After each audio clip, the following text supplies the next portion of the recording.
Bendito seja Deus, Pai, Filho e Espírito Santo. Bendito seja o seu reino, agora e para sempre. Amém. Vamos confessar humildemente os nossos pecados a Deus Todo-Poderoso através dessa oração.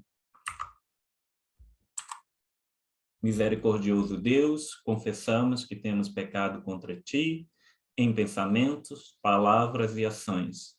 Não te amamos de todo o nosso coração, nem as nossas irmãs e irmãos, como amamos a nós.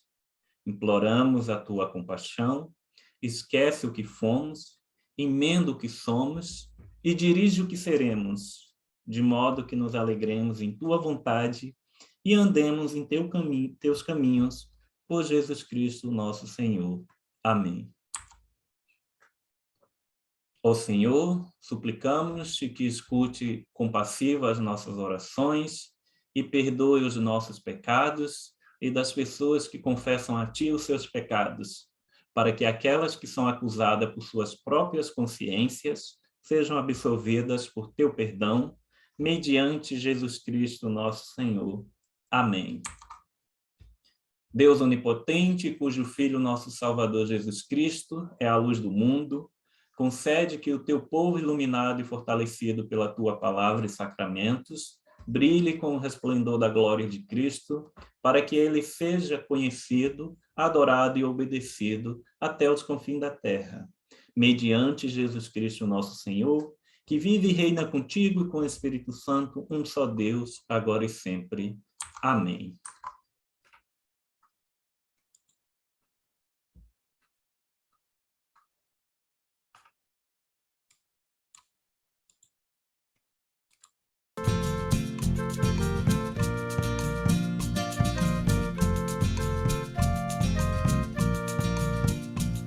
Queremos te louvar com alegria, porque nos libertaste do inimigo, chamaste-nos de dentro da agonia e nos levaste a andar sempre contigo.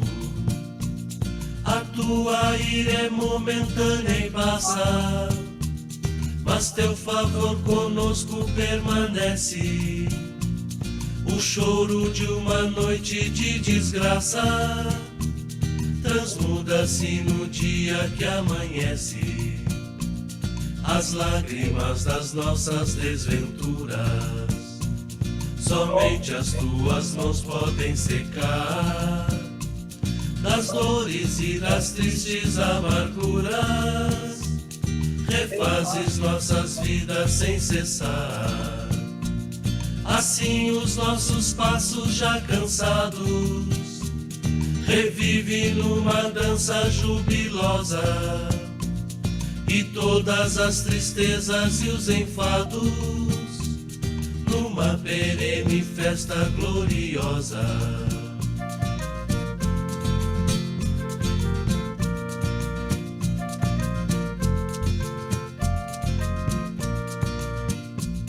Queremos te louvar com alegria, porque nos libertaste do inimigo, chamaste-nos de dentro da agonia e nos levaste a andar sempre contigo.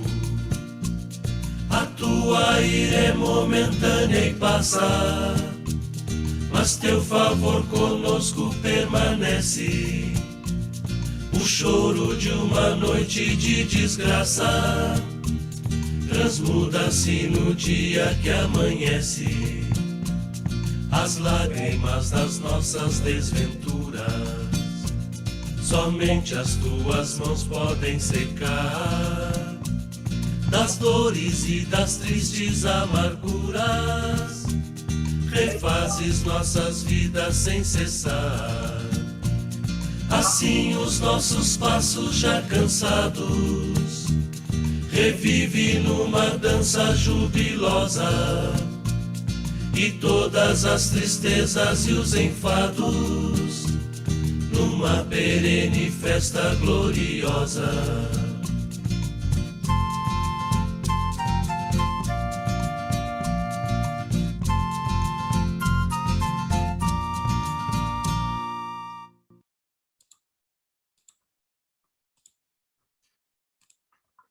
O Santo Evangelho de Nosso Senhor Jesus Cristo, conforme narrou São João, no capítulo 2, começando com o versículo 1.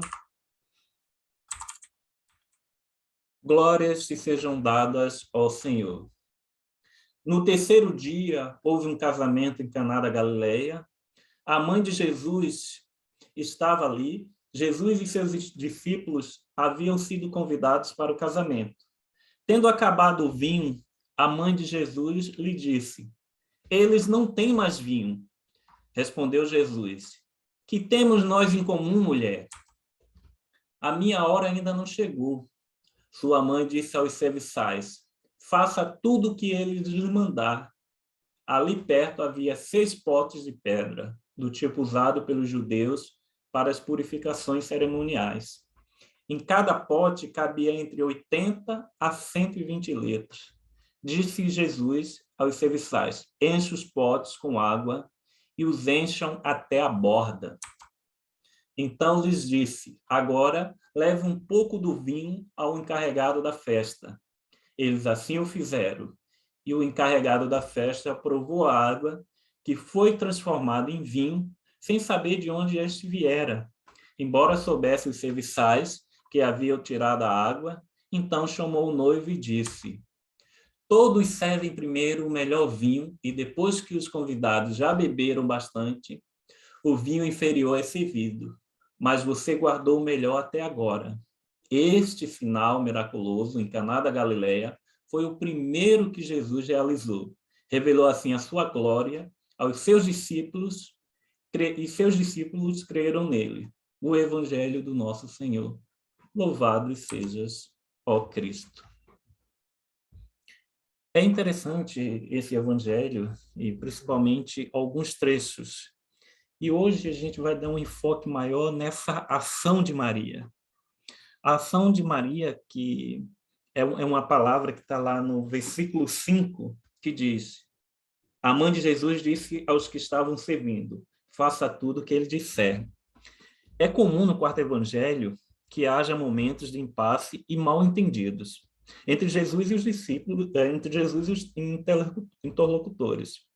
Enquanto eles estão num nível de compreensão superficial, ou, melhor dizendo, num nível mais baixo de compreensão da fé, Jesus está numa realidade alta da fé, mais profunda e além das aparências, e além daquilo que está sendo falado, muito além. É preciso dar um salto na fé para compreender o que Jesus está falando, para passar para o mesmo nível que Jesus. Às vezes, há discussões longas com vários mal-entendidos. Por exemplo, assim aconteceu naquele diálogo com Nicodemos e com a mulher samaritana, ou na conversa com a multidão sobre o pão da vida. Jesus fala em nascer de novo e Nicodemos entende de forma literal, como se alguém tivesse que voltar ao útero da mãe para poder nascer de novo. E não era isso que Jesus estava dizendo. Assim como Jesus anuncia a água viva à samaritana, e ela pensa na água do poço. E Jesus fala do pão, minha carne, e eles se escandalizam. Maria não só realiza a vontade de Deus na sua vida, mas também orienta outros a fazer. Ao contrário dos outros interlocutores, daqueles que estão escutando Jesus, Maria rapidamente salta para o nível da fé de Jesus, por isso que ela não discute com Jesus. Ela entende o que ele quer dizer. Ela compreende que não se trata somente de resolver um problema de falta de vinho, de atender uma necessidade concreta, mas sim que esse fato vai ajudar as pessoas a conhecerem melhor quem é Jesus e se posicionarem diante dele. Maria se volta para os serventes, e essa é a ação quando Maria vai para o mesmo nível de compreensão da fé de Jesus, e ela olha para eles e diz: façam tudo o que ele disser. Essas palavras têm uma grande força simbólica, porque se a gente for recordar de uma frase também dita por Maria no final da Anunciação, que está lá em Lucas, capítulo 1, versículo 36, Maria, quando foi anunciada que ia ter Jesus pelo anjo, ela diz: eis aqui a servidora do Senhor, eu desejo que se faça em mim conforme tua palavra. E segundo João, Maria não só realiza a vontade na sua vida, mas também orienta as outras pessoas a fazerem o que Deus lhes pede. Há um deslocamento de foco e uma ampliação de sentido, da perfeita discípula e seguidora de Jesus em Lucas, para Maria, a pedagoga, que guia os cristãos em João. Da água para o vinho. Jesus faz o primeiro sinal de forma discreta, nem sequer dá uma bênção ou evoca o nome de Deus. Tudo na simplicidade. O bom vinho alega as pessoas a fazer a festa ficar ainda melhor. Mas por que João coloca como primeiro sinal de Jesus a transformação da água em vinho numa festa de casamento? Por que não uma cura ou uma expulsão de demônio? Porque o primeiro sinal de Jesus tem que ser esse. Porque ele pretende começar a revelar quem ele é para nós a partir do sinal, entendendo que Jesus é o vinho novo para a existência humana. Ele é capaz de transformar as situações desafiadoras em festa e alegria compartilhada. Se a gente for olhar nas escrituras sagradas e nas escrituras judaicas, o vinho simboliza a felicidade e a abundância que acontece para todos quando o Messias chegar. Então, já vinha sendo anunciado isso.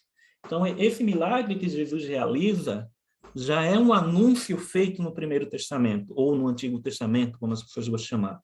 No livro de Cântico dos Cânticos, o vinho lembra o desejo entre um homem e uma mulher, o amor que fascina e os une, uma imagem de grande amor de Deus pelo seu povo. Como sinal do vinho, Jesus está dizendo que ele é o vinho novo, que o dia do Messias está chegando. E começou a temporada da graça, superando todas as situações, miséria e tristeza, dor e sofrimento. Cada detalhe do relato tem um sentido simbólico. As 6 vasilhas de pedra destinadas à purificação dos judeus alude ao número da imperfeição, da finitude humana, o número 6. A frieza e a dureza da lei judaica que será superada com Jesus. O chefe da festa não sabe da origem do vinho, como os chefes judaicos não conhecem que Jesus vem do Pai. Somente os que servem sabem. As talhas são enchidas até a borda e tem muito vinho, quase 700 litros. Isso significa que Deus nos oferece seus bens em abundância. Quem está com Jesus tem vida sobrando. Jesus é o bom vinho, guardado até o momento do início da manifestação dos sinais. Com ele começa o tempo novo, que o Evangelho Sinótico chama de o Reino de Deus. É ali que Jesus começa esse anúncio formal do Reino de Deus, que é um reino de abundância, é um reino de transformação, é um reino novo, totalmente diferente daquilo que as pessoas estavam acostumadas a entender como reino. E qual o resultado da ação de Jesus devido à intervenção de Maria? O sinal de Caná, que está lá, e a fé, que está lá no versículo 11, e qual é o resultado da ação de Jesus devido à intervenção de Maria? A gente pergunta, mas essa intervenção de Maria resultou em quê? E João nos diz que Jesus manifestou sua glória aos seus discípulos e eles creram nele. Nem os próprios discípulos estavam entendendo, porque não fizeram aquele salto da fé, de compreensão que a gente conversou inicialmente, como Maria fez rapidamente, entendeu o que Jesus quis dizer, fez esse salto e foi para o nível de compreensão de Jesus. Os discípulos precisaram de essa manifestação concreta e visível aos olhos para compreender o que Jesus estava falando. Por isso que tem aquela parte que feliz daqueles que não viram e creram. É isso que Jesus está falando. E Jesus começa a mostrar quem ele é, não somente o carpinteiro de Nazaré, como todo mundo conhecia, mas uma pessoa que comunica a vida e a alegria como filho de Deus. E a glória de Jesus não é o poder e a fama que a gente entende, não é os seguidores que Jesus tem, mas a capacidade de realizar o bem e tornar Deus conhecido através dele. E tornar não só Deus conhecido, mas mostrar o projeto de Deus para a vida da gente. Os sinais de Jesus são uma ocasião para os discípulos exercitarem sua fé. Quem crê, vê além do sinal. O sinal não força ninguém a acreditar, só abre a porta do coração para a fé. Jesus não gosta das pessoas que só acreditam quando veem os sinais. Porque a gente tem que crer, acreditar antes de ver esses sinais, porque isso tem que estar forte e latente no nosso coração. Ele até desconfia desse tipo de fé que necessita sempre de sinais. Quando o diabo tentou Jesus no deserto, e ele disse, olha, pula daqui que Deus mandará teus anjos para te te salvar. E Jesus, não tentarás o Senhor teu Deus. Então, muitas vezes, a gente quer crer tentando Deus, dizendo, eu vou testar se Deus é Deus mesmo, se ele vai fazer isso por mim, fazendo isso. E a gente tem que crer antes mesmo de ver, porque os sinais estão em todo lugar. Mas para que a gente perceba esses sinais que estão em todo lugar, que não são sinais concretos ou palpáveis, mas sinais manifestos, a gente tem que ir para o nível da fé de Jesus.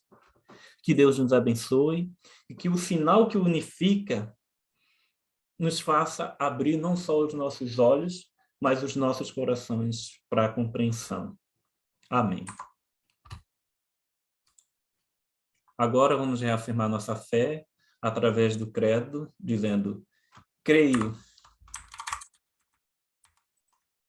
em Deus Pai Todo-Poderoso, Criador do céu e da terra, e em Jesus Cristo, seu único Filho, nosso Senhor, o qual foi concebido por obra do Espírito Santo, nasceu da Virgem Maria, padeceu sob o poder de Pôncio Pilatos, foi crucificado, morto e sepultado, desceu ao Hades, ressuscitou ao terceiro dia, subiu aos céus e está sentado à mão direita de Deus Pai Todo-Poderoso, donde há de vir julgar os vivos e os mortos. Creio no Espírito Santo, na Santa Igreja Católica, na comunhão dos santos, na remissão dos pecados, na ressurreição do corpo e na vida eterna. Amém. Esse é o momento de nossa intercessão, onde vamos estar colocando diante de Deus todas as pessoas que nesse momento precisam de oração, em especial pelo nosso bispo Eduardo e a reverenda Inamar, sua esposa, pela Júlia, pelo Léo, que se encontram positivados para a Covid, que a misericórdia de Deus esteja sobre aquela família, para todas as pessoas que estão nesse momento assistindo a essa celebração, que Deus possa abençoar cada um de vocês e que Deus possa estar fazendo com que vocês cheguem ao nível de fé que foi falado no sermão, de compreensão do projeto de Deus, não só para as nossas vidas, mas para a vida da humanidade. Por todas as pessoas que se encontram em leitos de hospitais, acometida de qualquer enfermidade, seja ela Covid ou qualquer outra, que a misericórdia de Deus esteja sobre a nossa nação. Amém. Ó Deus de todo poder e misericórdia, Senhor da vida e da morte, a Ti recorremos em busca de socorro neste tempo de pandemia. Suplicamos que nos livre do perigo que ora nos ameaça, fortalece e inspira os que ministram aos enfermos, abençoando os meios empregados na sua cura, e concede que, percebendo quão frágil e incerta é a nossa vida, volvamos os corações para a sabedoria que vem do céu e conduz à vida eterna. Por Jesus Cristo, nosso Senhor. Amém. Nesse momento, vamos fazer a oração que nos faz uma só família, que nos une como família de Deus, dizendo: Pai nosso que estás nos céus, santificado seja o teu nome, venha o teu reino, seja feita a tua vontade, assim na terra como no céu. O pão nosso de cada dia nos dá hoje, perdoa-nos as nossas dívidas, assim como nós também perdoamos aos nossos devedores, e não nos deixes cair em tentação, mas livra-nos do mal, pois teu é o reino, o poder e a glória para sempre. Amém.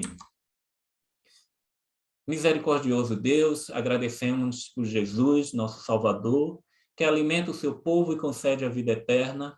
Embora não possamos consumir os dons do pão e do vinho consagrados, temos a gratidão pela presença salvífica de Cristo, pelo perdão dos pecados e por todos os outros benefícios da sua paixão. Permite que possamos continuar para sempre na vida ressurreta do Salvador, em cujo o nome oramos. Amém. Nesse momento, iremos para o nosso canto final, em missão, do nosso querido irmão e em memória, Chico Israel, que inclusive o Sementes é o livro que tem na capa sua foto. Cantemos juntos.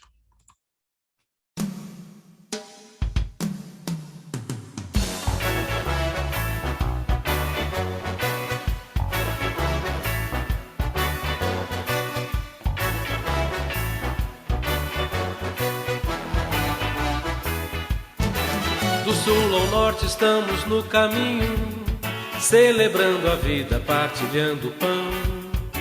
Do mesmo cálice bebemos vinho, somos o teu povo em peregrinação. Na caminhada nossa voz ecoa, denunciando a morte e a escravidão. Anunciamos nessa terra boa que tu renovas toda a criação. Igreja, a gente vive com paixão. Igreja é o povo de Deus em missão. Igreja em nova evangelização, é o povo de Deus repartindo o pão. Igreja, a gente vive com paixão. Igreja é o povo de Deus em missão. Igreja em nova evangelização, é o povo de Deus repartindo o pão. Pelos sinais, pelas boas notícias, por tua herança, pelos dons, Senhor.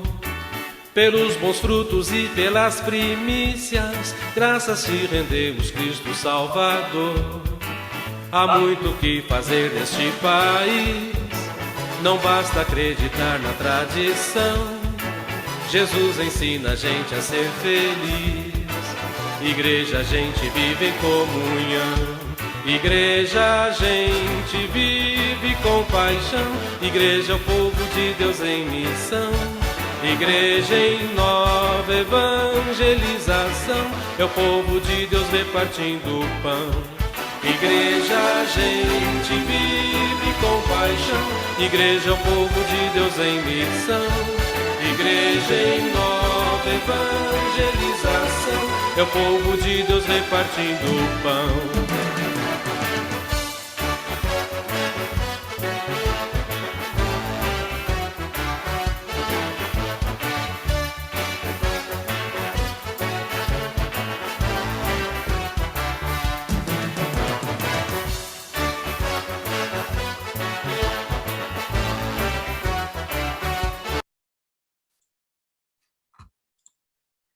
Bendigamos ao Senhor, demos graças a Deus. Que Deus abençoe a todos vocês e que dê uma semana de paz e de amor. Amém.